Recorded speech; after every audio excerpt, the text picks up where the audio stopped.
Many of my own sporting heroes stuck around too long and lost to people at the end of their careers that they were not supposed to lose to. I don't ever want to have to say that I stuck around too long. He wanted to retire after 2016. A lot of his sponsors asked him to run this last race. If he wins, it's a genius move. If he doesn't, they will have said he should have called it quits in Rio. There he goes to the middle of the track, applauding the crowd, and now getting mentally focused for that final 100 meters. Christian Coleman. Usain Bolt ran 972 at age 21. Coleman ran 982 this year at age 21. Only those two men have ever run 100 meters that fast at that age. So that's good company to be in. And it's why many, including myself, think this young man has an extremely bright future. He's also a good 200-meter runner. The U.S. needs some new talent in that event. They haven't won Olympic medals at 200 meters in the last 2 Olympic Games. Coleman, I thought the best thing I saw from him in the semifinal is his poise. You are not going to beat Usain Bolt tonight if you cannot hold your poise and hold your form in the last 50 meters. You can talk about death and taxes being inevitable, but you know Bolt coming at the end of a 100-meter championship is also likely to happen. And remember, for Christian Coleman stepping into this stadium, 60,000 strong here. They haven't experienced things like this as we see Vico. Vico was 8th in the last World Championships 2 years ago in Beijing. Usain Bolt, when he set his world record of 9:58, he was running almost 28 miles per hour during that 100 meters. And Coleman right next to him in lane 5, 982 this year, but he's been running fast since February. How much does he have left? Simbine of South Africa. And don't forget, he looked very good in his semifinal as well. Let's not overlook the South African. Johan Blake.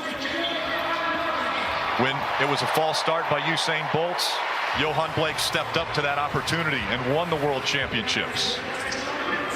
And the 35-year-old Justin Gatlin. The most experienced in the field at age 35. 100 and 200 meter world champion 12 years ago in 2005. Listen to the roar here for the Great Britain. Prescott just impressed him earlier. He's just 21. He's having his best year ever. The British champion set a personal best 10:03 in the first round. So Bolt, for the very last time, into the blocks to take on the world's best. At 100 meters in the World Championships and Olympics, he has never lost in a race that he has started. Usain Bolt, Christian Coleman, Simbine, and Blake. Silence over the entire crowd.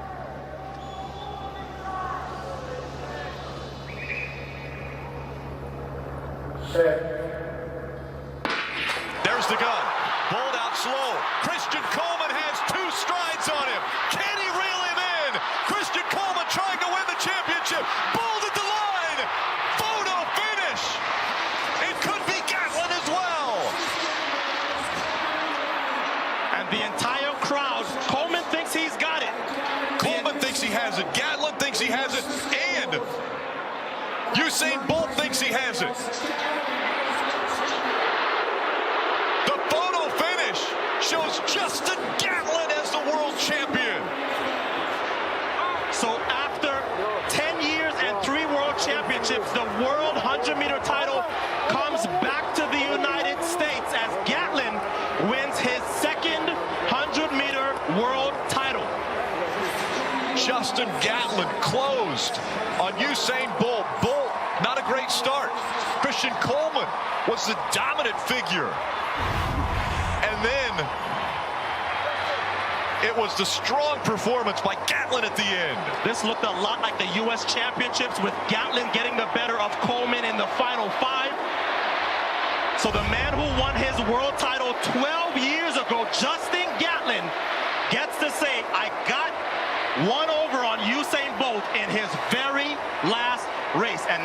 decision by Bolt to stick around for another year will be questioned forever.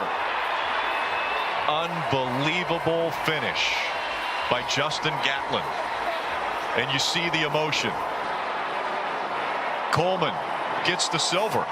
It was Bolt in third for the bronze.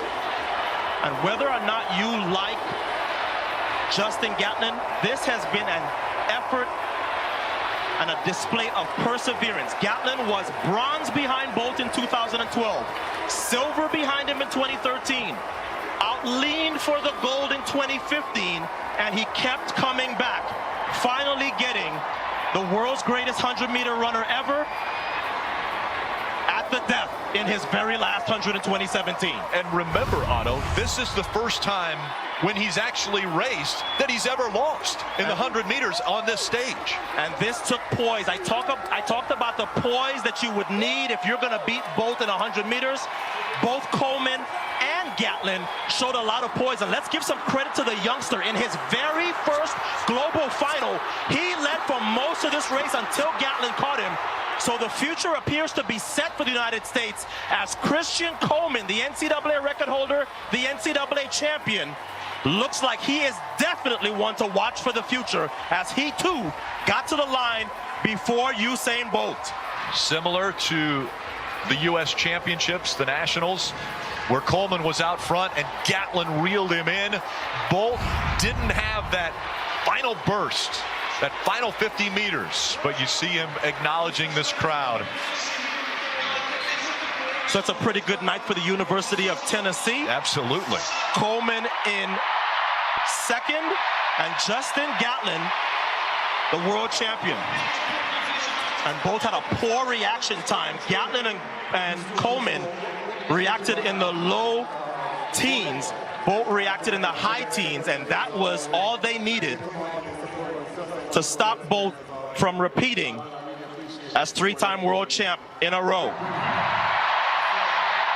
Look at how much work Bolt gave himself. So Coleman and Gatlin did the thing that you have to do to get a chance at Bolt. Have a great start, great middle, but now you have to hold your form, hold your form. They both did that. Bolt, for the first time in his career, comes up just short for 100 meters. And amazingly, Gatlin wasn't even in the scene until 60 meters. Yeah, this was all Coleman. If you only saw the first half of this race, you thought all Coleman. But Gatlin had the best last 50, maybe of his life. And certainly since 2004, when he was the Olympic 100-meter champion in Athens. And that's what got him the title. I thought it would take low 9.9s, as I said on the on-camera, but I thought Bolt could get there. He couldn't, and for the first time, he will not be at the top of the podium. Usain Bolt, after 2008, the Olympics, Beijing, when he was able to earn the gold and then go on to set the world record in 2009.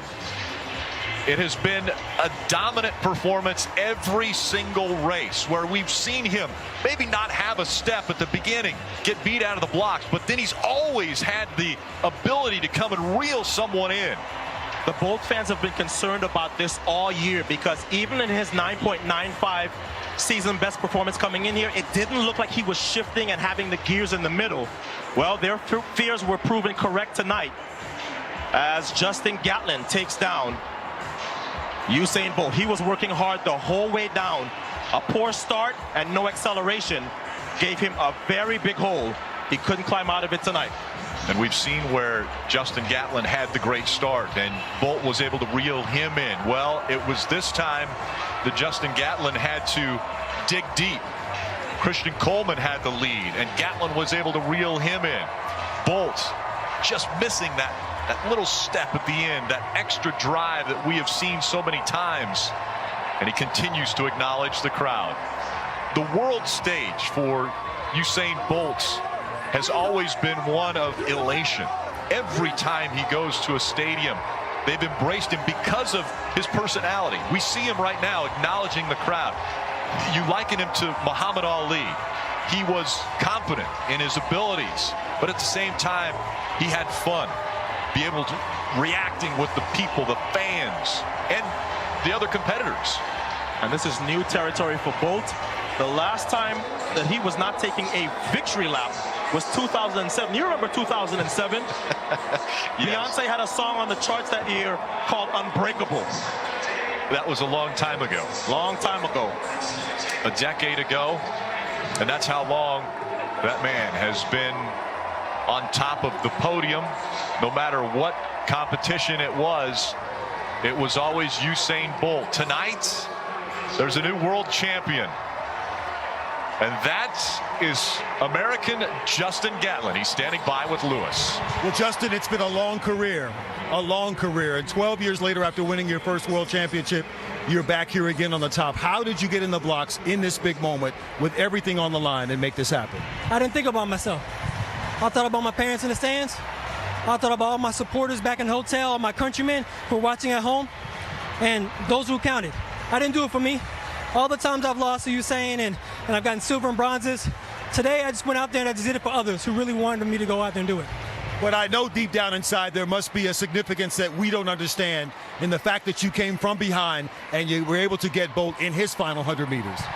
You know, I couldn't see anything from lane 8. And I know at the point in time when the starting line, it was a Coleman and Usain Bolt show. I know I had somewhat of an advantage out in lane 8, but I also had a disadvantage because I couldn't see them. So I just ran for my life. At one point, you fell down to the track, and we saw the emotion in your eyes. Can you just explain what that meant to you with everything you've been through in your career?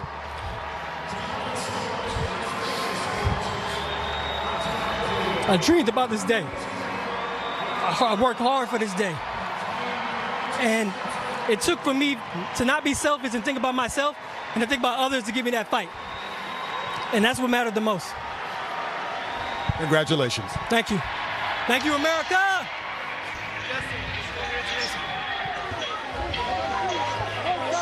The stars and stripes draped over the shoulders of Justin Gatlin. He has brought the gold back to the United States. It's been a decade, and for him, 12 years. 12 years since he won a world championship, and now he's been able to duplicate that feat. At the age of 35, a lot have called him the veteran, and the passing of the baton. Would it go to Christian Coleman? No, he bowed to the great Usain Bolt, but Gatlin is world champion.